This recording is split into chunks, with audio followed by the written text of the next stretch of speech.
Allah itu kalau sudah ridho, nggak peduli sholat orang itu khusyuk nggak khusyuk, yang Allah pandang kolbunya. Maka orang yang ridho dalam taat, dia tidak pernah merasa GR, nggak pernah merasa taatnya itu sesuatu. Bagi dia, ya Rob, jika sholatku ini untuk mendapatkan ridhomu, tentu tidak mungkin. Kenapa? Sholatku tidak khusyuk. Terus bagaimana? Ya Allah, Engkau maha tahu isi hatiku. Tolong tumbuhkan ridho dalam kolbuku. Maka ridho itu hadiah dari Allah Subhanahu wa ta'ala. Ini yang kita minta doa, Allahumma inna nas'alu ridhoka wal. Jadi ridho itu minta. Kalau nggak minta nggak dikasih. Orang-orang sombong kan udah ngerasa GR aja dengan tahajudnya, Senin Kemisnya, apalagi pengajiannya, udah ngerasa saya pasti diridhai Allah. Nah, ini hati-hati, talbisu iblis, apa istilahnya, gurur ya, manipulasi iblis kalau diterjemahin secara bebas.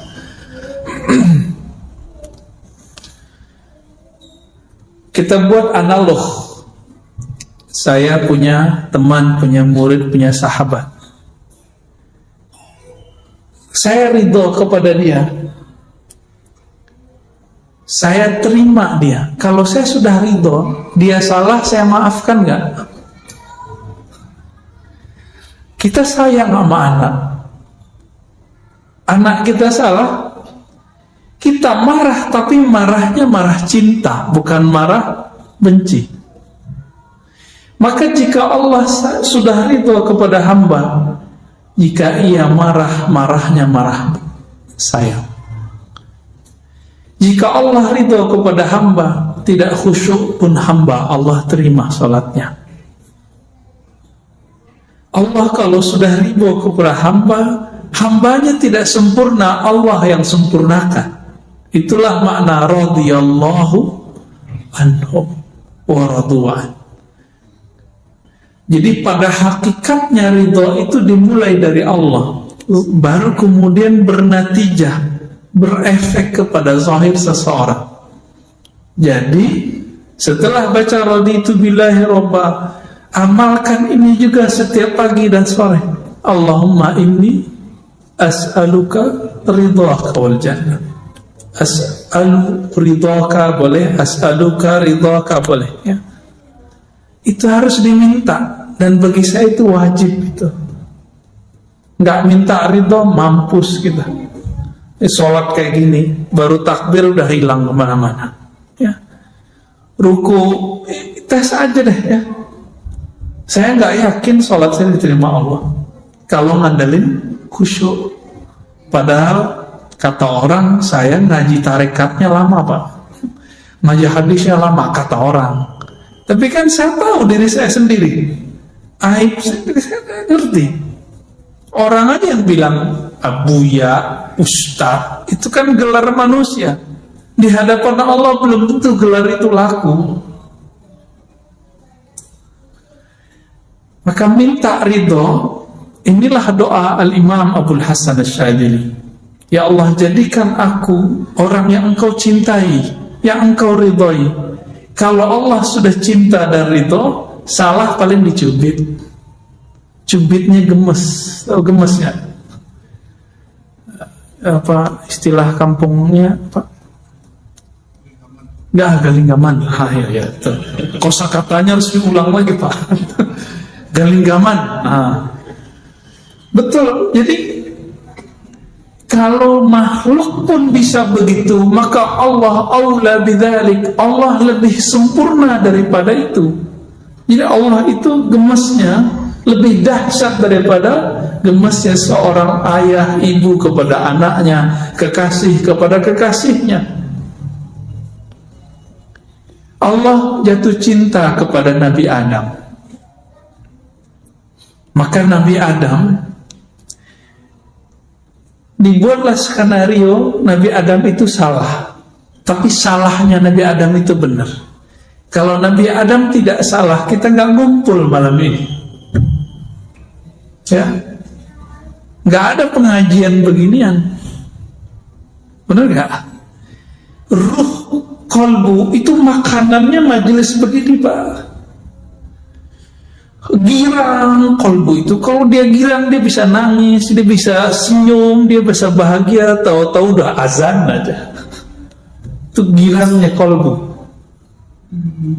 Jadi kalau kita pakai jamnya jam dinding itu emang terasa lama, tapi kalau pakai jam kolbu, yang lama terasa sebentar, yang sebentar terasa lama. Itu sebabnya kalau ada riwayat Nabi Adam itu sujudnya 40 tahun, saya percaya. Tapi riwayat yang sahih menurut saya 40 hari. Jadi ketika beliau diusir, ihbitu itu kan bahasa Arab habit, jatuh atau turun dari khayangan, kan kira-kira begitu ya, khayangan surga, turun ke bumi. Beliau sadar dan beliau sujud. Allah itu sangat girang melihat hambanya sujud, nangis. Maka disebutkan dalam banyak hadis Nabi yang dari hadis qudsi, wahai hambaku ya, jika engkau tidak merasa berdosa, aku akan datangkan hamba-hamba yang berdosa, lalu mereka minta ampun kepada aku. Jadi kalau kita ini merasa suci tiap hari, nanti kita dihabiskan oleh Allah. Allah ganti generasi ini, dan datanglah orang-orang para pendosa, dan para pendosa ini manja kepada Allah. Ya Allah, saya salah, tolong maafin. Pernah gak melihat anak kita minta maaf kepada kita? Atau teman, pasangan, kekasih, setelah dia mengaku salah, cinta berlebih. Saya ketemu naik Grab, dia cerita tentang istrinya yang melakukan kesalahan besar. Kalau kita mungkin kita bunuh kali istri yang begitu. Istrinya minta maaf, dia nangis, istrinya nangis. Dia cerita kepada saya, Ustaz, saat itu cintaku kepada istriku bertambah setiap hari terus nambah. Jadi kadang-kadang orang itu mesti salah dulu baru jadi benar. Ya, alhamdulillah. Maka ridhonya orang yang taat tidak merasa suci, tidak merasa sempurna, merasakan bahwa ya Rabb, ini ibadah anugerah darimu. Ridhonya orang yang maksiat apa? Cepat kembali kepada Allah Subhanahu wa ta'ala. Ya. Adakah di dunia ini sesuatu terjadi tidak dengan izin Allah? Ada nggak? Oke, ini bukan jebakan ya. Taat terjadi di dunia nggak? Maksiat terjadi di dunia? Semuanya izin Allah nggak? Iya. Namun yang Allah ridho yang mana? Taat yang mana? Maka taat terbagi dua. Ada taat zahir, ada taat batin. Kepala sujud, tapi hati angkuh, merasa diri paling nyunnah, paling ikut sunnah Nabi. Masuk nggak? Nggak masuk. Jadi selama kita ini sujud, ruku, lalu masih merasa diri paling alim, paling suci di antara orang yang lain, sama yang di samping aja, saya merasa lebih dikit, yang di samping udah nggak ada terima sama Allah. Gawat nggak Pak? Gawat. Kadang-kadang Allah melirik, ini ada pendosa nih sholat di ujung soft, nggak kelihatan sama orang, bukan ustadz, bukan siapa-siapa, mungkin preman kali pendosa, tapi di kolbunya dia merasa, ya Allah, aku ini orang jahat ya Allah, datang ke rumahmu ingin mengadu. Waktu dia sujud dia nangis. Itu Allah lebih suka yang begitu. Tangisannya hamba yang mengaku salah itu lebih diterima daripada Allah oleh Allah SWT daripada kebanggaan orang taat dengan taatnya. Jadi taatnya kolbu apa? Memandang bahwa taatnya adalah hadiah dari Allah SWT. Ini saya sering ulang-ulang supaya tidak hilang dari alam bawah sadar kita. Kalau muazzin baca hayyalah salah, hayyalah falah, kita jawab apa? La haula wa la quwwata. Ayo sholat. Jawabannya tiada daya untuk takbir, untuk sujud, untuk ruku kecuali dengan izin Allah. Tapi ahlul haqaiq, ahli hakikat itu menjelaskan la haula fit ta'ah wa la quwwata fil ma'siyah illa billah, kecuali dengan izin Allah. Tidak ada kesanggupan orang untuk taat dan juga maksiat kecuali izin Allah. Masalahnya ketika taat kolbunya ngapain? Setelah maksiat kolbunya ngapain? Ini Allah pandang cuma kolbu ya.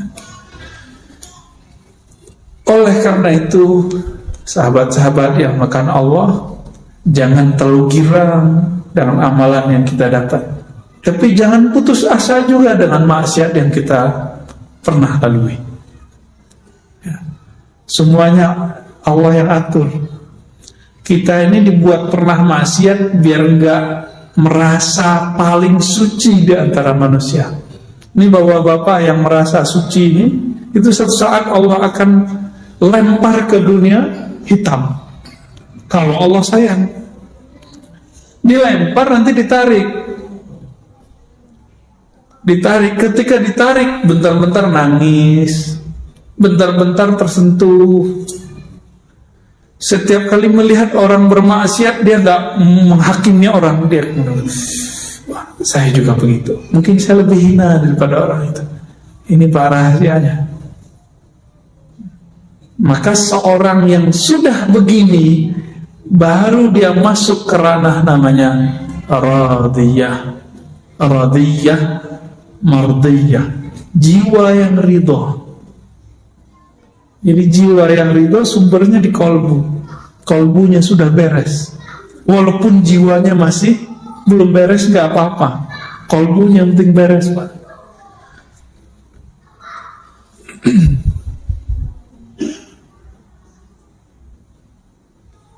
Ketika disebut ridho, lalu kita baca tadi doa tadi, raditu billahi rabbah, zikir tadi. Apa kata Nabi? Dalam hadis Abu Daud, orang yang meninggal, yang mati di waktu paginya dia baca raditu billah, atau sorenya dia baca raditu billah, maka dia mati syahid. Sekarang kita tanya, arti asli dari syahid apa? Syahidayash hadu, menyaksikan. Apa yang dia saksikan? Perbuatan Allah Subhanahu wa ta'ala. Karena dia tahu Allah yang berbuat, dia ridho, maka dia disebut syahid. Itu arti mati syahid. Kenapa para pejuang itu kalau kegores badannya, dia senang, girang, rohaninya girang. Ketusuk badannya sakit, tapi kolbunya bersyukur kepada Allah. Itu kalau dia jihad dengan kolbunya, dengan ruhnya. Maka nanti para syuhada disebutkan dalam Sahih Bukhari dan Muslim, jika dia mati, dia minta dihidupkan lagi. Ya Rabb, hidupkan aku, ahyini. Jika aku hidup, matikan lagi ya Allah dengan syuhada. Hidup lagi, mati lagi, hidup lagi, mati lagi. Jadi kecanduan. Jadi para syuhadanya ada kecanduan. Ketika ditusuk mati, itu dia merasa bahagia. Inilah yang disebut oleh Allah Ta'ala, bal ahya'un inda rabbihim yurzakun. Mereka hidup di sisi Allah. Kenapa? Karena mereka ridho. Jadi kalau mau jadi pejuang di akhir zaman, belajar ridho, Pak. Ini baru pecah-pecah dikit, tersinggung dikit, baper. Ya? Nggak, orang ridho itu di atas sabar. Maka Imam Ibnu Abi Bakar Ar-Razi mengatakan apa? Jika kamu tidak sanggup ridho, sabar aja. Berarti sabar di bawah ridho. Coba bandingkan makom sabar dengan ridho. Innallaha ma'as sabirin. Sesungguhnya Allah bersama orang yang sabar. Bagi ahli kalam, ahli akidah, kebersamaan ini majazi. Tapi bagi ahli hakikat, ahli qalbu, ahli rohani, ini ma'iyyah hakikiyah, kebersamaan hakiki. Allah benar-benar membersamai orang sabar. Sabar di atasnya sabar ada ridho. Kebayang, jika orang sabar bersama dengan Allah, kira-kira orang ridho bagaimana dengan Allah? Kebayang ya? Orang sabar itu punya backup. Kalau kita nih misalnya di backup oleh jenderal ini, preman itu, tapi belum tentu kan backup itu Allah, orang itu sayang sama kita kan belum tentu. Tapi kalau ridho di atasnya sabar, backupnya abadi. Kalau sabar ada batasnya, kalau ridho unlimited. Inilah kalamnya Sayyidina Nabi SAW. Apa kata beliau kepada ahli Badar? Ya'malu ma syi'tum fa innallaha qad ghafara lakum. Hai sahabatku ahli Badar, kekasih-kekasih Allah, 313 orang melawan ribuan orang. Mereka ridho, nggak satu pun mengeluh. Ingat, nggak satu pun mengeluh, karena mereka ridho. Ya Rabb, kami ridho, walaupun musuh 1 juta pun kami ridho. Cuma 313, Pak. Jangan dikira waktu kafir Quraisy perang itu nggak ada jin yang ikut. Banyak jin ikut, jin-jin kafir pada ikut. Jumlah orang Islam cuma 313. Akal kita, maka beragama jangan hanya pakai logika biasa, harus pakai rasionalitas tingkat nabi, tingkat wahli. Matematika kita biasa, 1 tambah 1 2. Tapi kalau matematika kenabian, kewalian, nggak begitu. Satu orang bisa jadi kekuatan yang ada dalam dirinya sama dengan 1000 orang. Masih ingat kisahnya Sayyidina Umar diminta oleh gubernur Amr bin Al-As, minta 4000 prajurit, yang dikirim cuma 4. Masih ingat? Jadi Umar kirim cuma 4 orang. Permintaannya berapa? 4000. Diprotes. Si gubernur bilang, wahai Amirul Mukminin, saya nggak main-main. Saya minta 4000, kasih 4 orang. Ini main-main ini. Umar kirim lagi. Kamu nggak tahu, 1 orang yang saya kirim itu spirit yang ada dalam dirinya sama dengan 1000 orang. Nah ini yang mau dicari ini. Ini kekuatannya bukan di mulut, bukan di takbir-takbiran mulu, Pak. Ya, ini katanya kalau udah bisa takbiran bentak orang sudah bisa berjuang. Sorry, nggak masuk. Ya, apa kata Nabi ketika orang suka takbir bentak? Irba'u ala anfusikum. Nanti kan dari sebelum 2004 nih kejadian lagi nih. Tunggu aja, Pak. Ya, Pak Antum udah lupa nih dengan ceramah ini. Ya. Orang nanti akan bertakbir lagi untuk bentak ustaz, bertakbir lagi bentak Habib. Nanti begitu, Pak.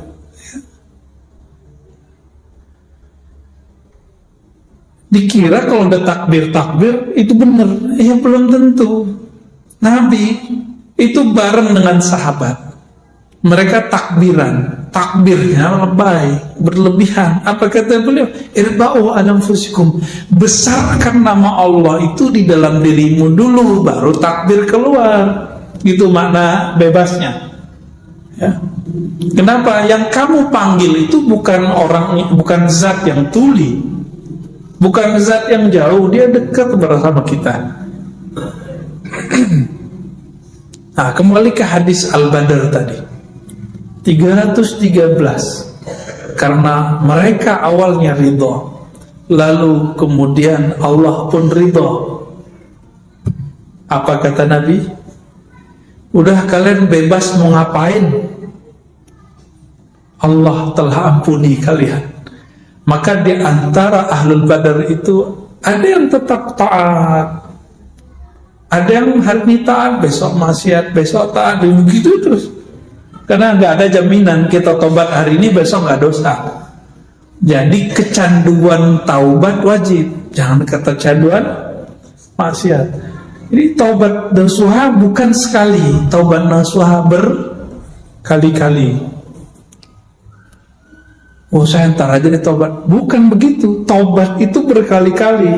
Besok saya maksiat lagi, niat apa enggak? Kalau antum niat baru main-main namanya. Yang penting hari ini kita nggak niat, itu baru disebut tobat. Ya Allah, saya niat nggak maksiat lagi besok, itu tobat namanya. Tapi besok niatnya tobat lagi gitu, ya. Maka ada sahabat yang kecanduan minum khamar, namanya Nuaiman, dan itu bukan satu, yang disebutkan cuma satu. Biasa hukum syariat berlaku, dijilid, dipukul 40, 80. Apa kata orang ke Sayyidina Umar? Nabi sudah wafat, Abu Bakar sudah wafat. Wahai Rasul, wahai Amirul Mukminin, itu musuh Allah, bunuh aja, uktuluhu, bunuh aja. Berarti di zaman Sayyidina Umar ada orang-orang yang suka berdarah-darah, benar nggak? Suka membunuh orang. Kalau melihat pemaksiat, wah ini pemaksiat nih, harus kita bantai nih. Halal darahnya. Udah ada di zaman Umar. Apalagi hari ini, Pak. Hari ini lebih dahsyat. Orang haus darah, zombie tapi berkopiah. Zombie berserban hari ini. Ngomongnya darah aja ya, kafir, bid'ah, serem, Pak. Udah darurat begini nih. Tapi Allah masih sayang sama kita. Arab udah hancur kan, Yaman banyak nih mahasiswa Yaman udah pulang. Saya ketemu juga kawan-kawan di Eropa, dia asli Yaman, gak mau balik lagi. Apalagi Saudi yang nyerang Houthi Yaman, Irak udah hancur, Syam udah hancur. Sisa Turki bukan Arab, Pak. Turki itu bukan orang Arab, ya. Turki itu punya nostalgia zaman Khilafah Utsmaniyah, tapi sebenarnya nggak berdaya juga, gertakan aja yang kuat. Saya kalau ceritain persoalan Turki kan pada nggak percaya ntar. Ya, banyak masalah sebenarnya. Berita yang kita dengar itu kan cuma separuh aja. Ya, yang sebenarnya kita nggak dengar, Pak.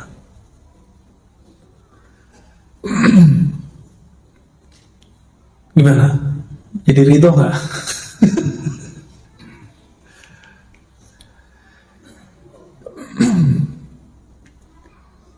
Jadi ridho melahirkan kepasrahan yang total. Maka ridho itu puncak dari tawakal. Oleh karena itu ada thariqah paling cepat supaya kita ridho. Zikirnya sudah kita tahu semua. Sekarang maknanya yang ditambahkan.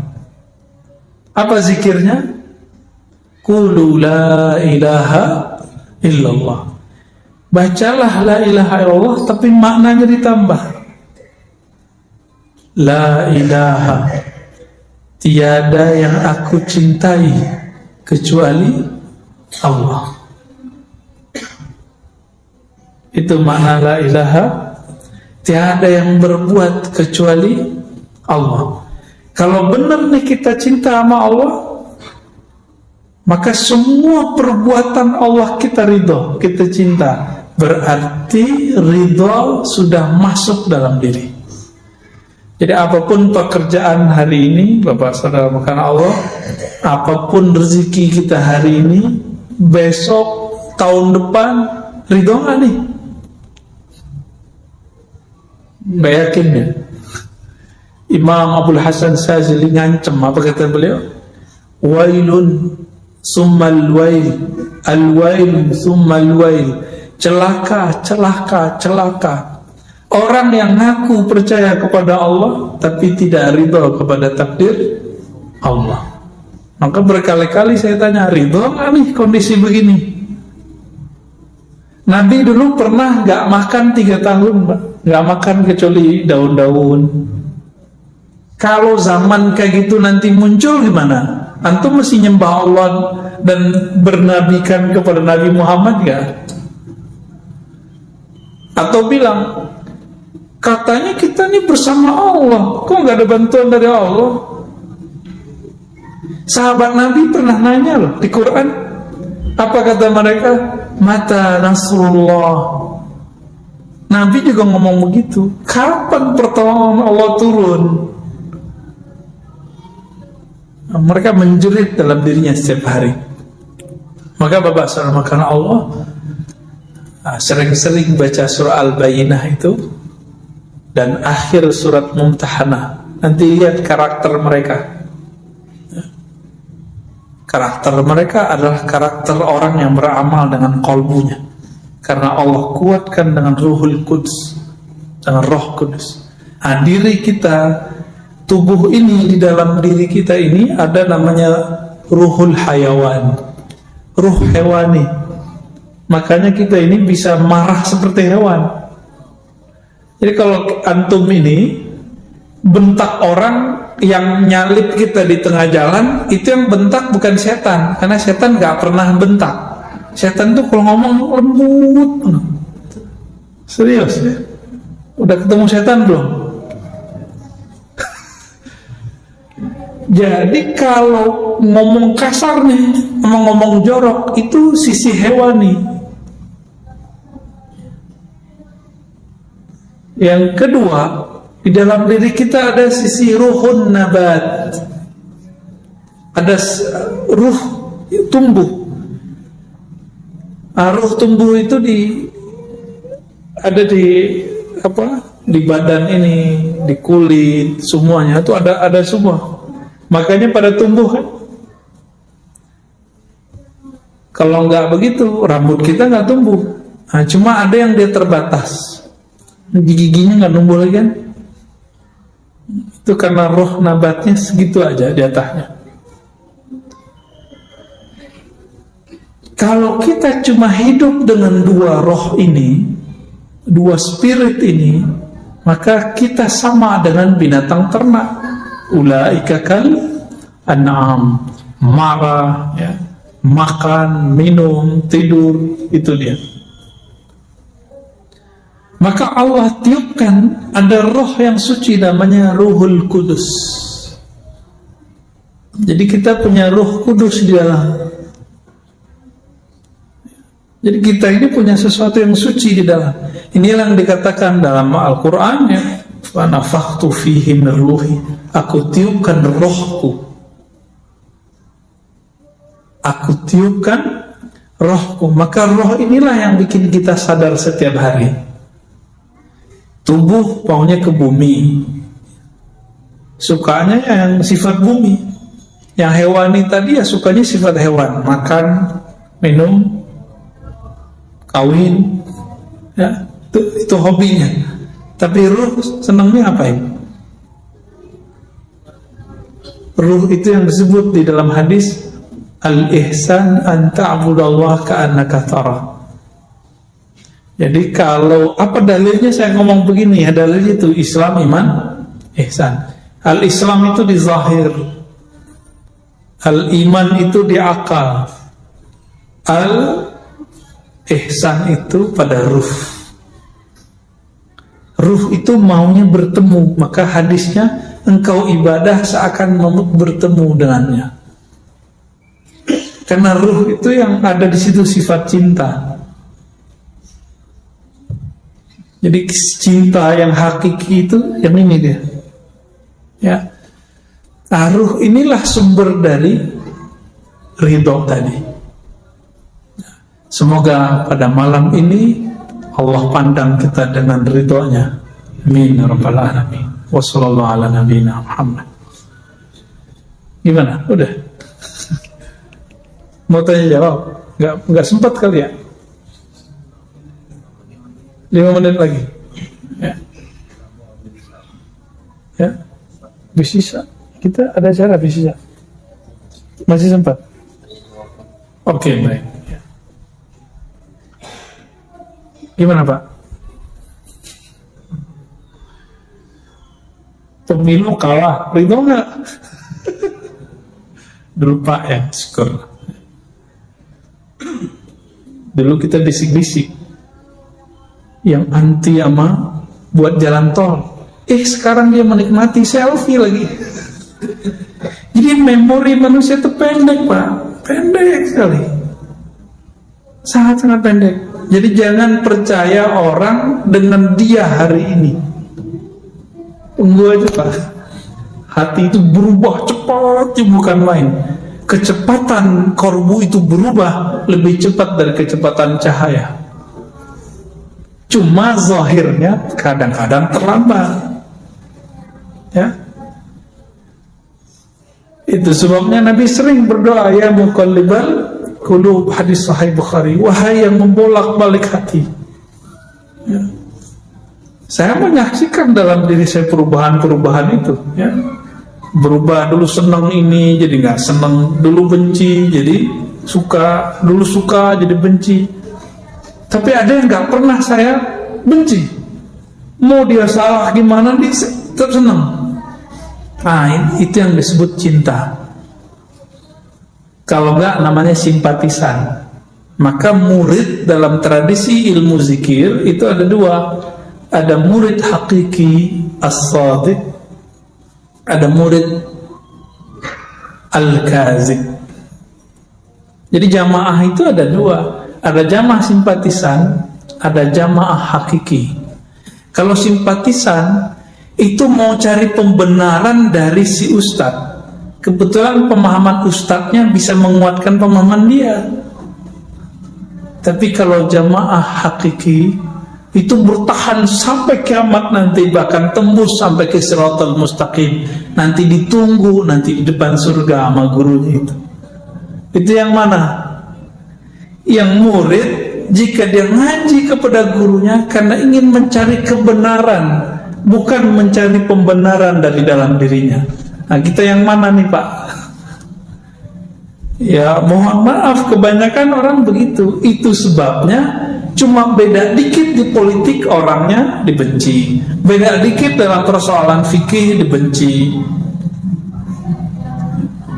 Saya menyaksikan sendiri, Habib tengkar sama Habib itu cuma karena persoalan politik, kebawa-bawa sampai ke persoalan agama. Nih ada Habib lagi tengkar masalah melihat Allah, ya kan? Ustaz mungkin gak melihat Allah 40 kali. Ya, itu sebenarnya gak usah dibahas, karena si Habib A ini beda politik dengan Habib B. Jadi persoalan politik ini dibawa-bawa ke agama. Kenapa? Karena kecintaannya kepada Habib bukan kecintaan hakiki. Dia cinta karena pilihan dia sama masih Habib. Kalau udah beda, oh ini bukan Habib gue nih, ya, tuh Habib palsu gitu.